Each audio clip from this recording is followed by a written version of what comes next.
Okay, Assalamualaikum. Hari ini saya nak simpulkan tentang bab 1 dalam pengajian Malaysia. Dalam bab 1 ni, pemahaman dan penghayatan tentang kewujudan Kesultanan Melayu pada suatu ketika dahulu amat penting untuk melahirkan kesedaran masyarakat pada masa ini. Ini sebab ketabanunan Melayu yang tinggi, negeri yang berdaulat dan kedudukan yang setanding dengan teman-teman dunia lain. Dalam bab 1 ni juga, perjalanan sejarah yang membuktikan negara ini penuh diceroboh oleh kuasa asing.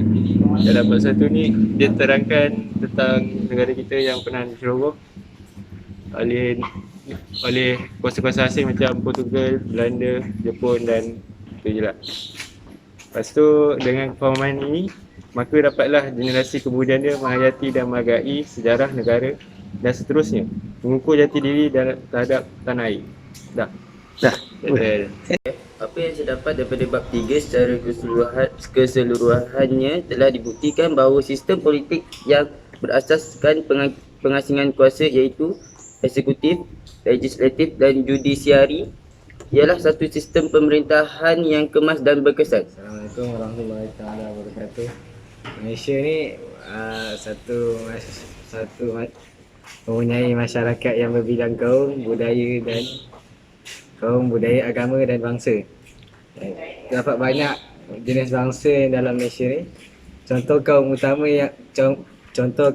yang berada di Malaysia adalah Melayu, Cina, India. Dan kaum etnik pula Sing, Iban dan sebagainya. Dia banyak percampuran antara kaum. Tercetuslah masalah perkauman dalam negara. Contohnya kejadian rusuhan kaum pada tanggal 13 Mei 1969.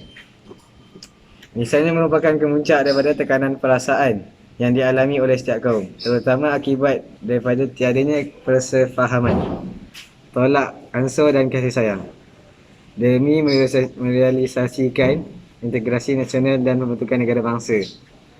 Maka kerajaan mengambil iktibar daripada kejadian tersebut dan merangka dasar-dasar yang mampu menangani masalah tersebut.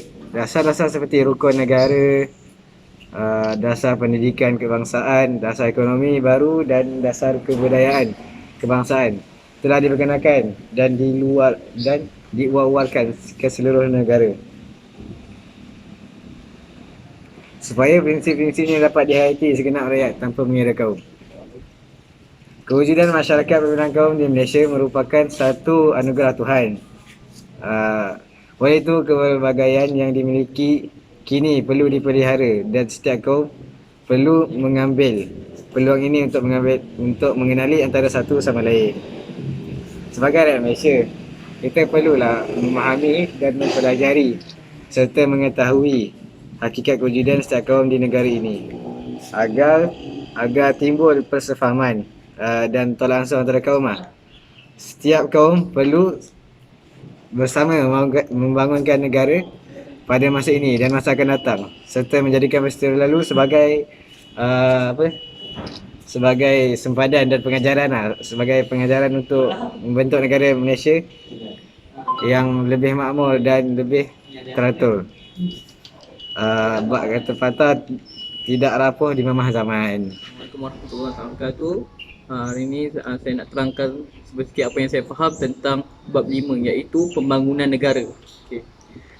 Di sini kerajaan Malaysia telah mengambil inisiatif yang bersungguh-sungguh untuk mengangkat ekonomi negara ke tahap yang paling maksimum.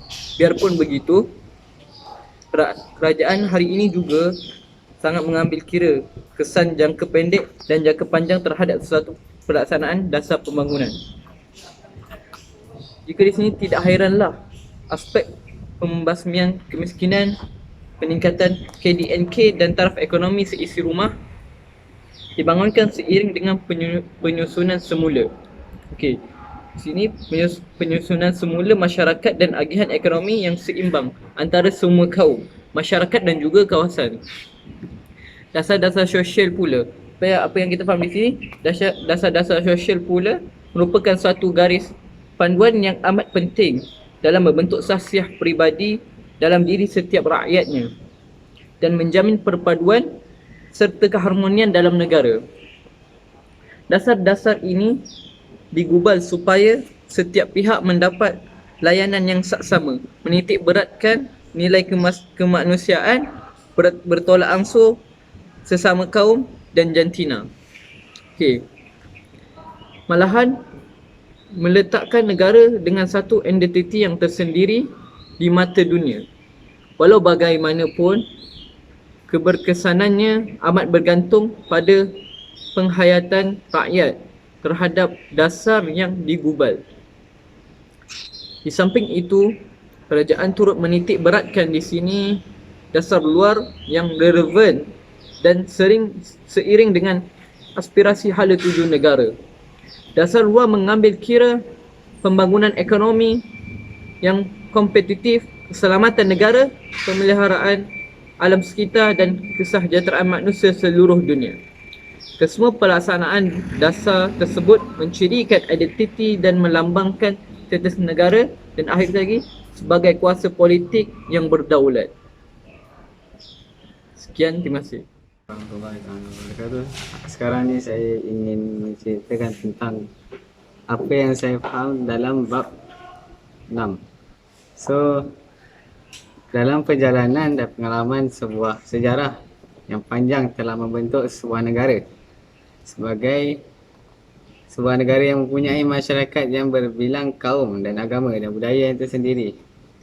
Jadi setiap individu dalam masyarakat menganut agama yang diyakini masing-masing sebagai panduan hidup di samping membentuk sasiah diri yang cemerlang dengan nilai murni.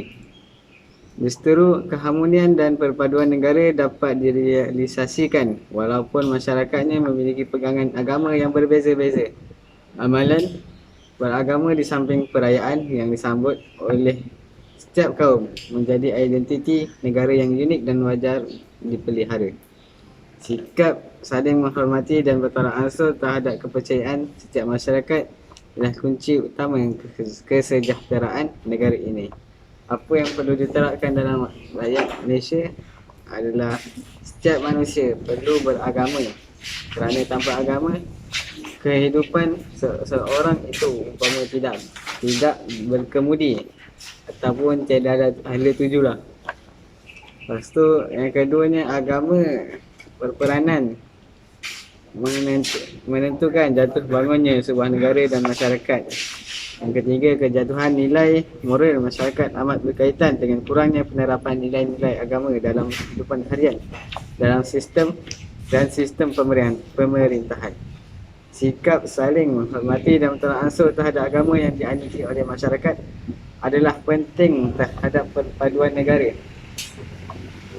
Terakhir, generasi muda perlu diyakinkan dengan kepentingan agama dan kehidupan dan menjadikan agama sebagai panduan dalam membina masa hadapan. Terima kasih.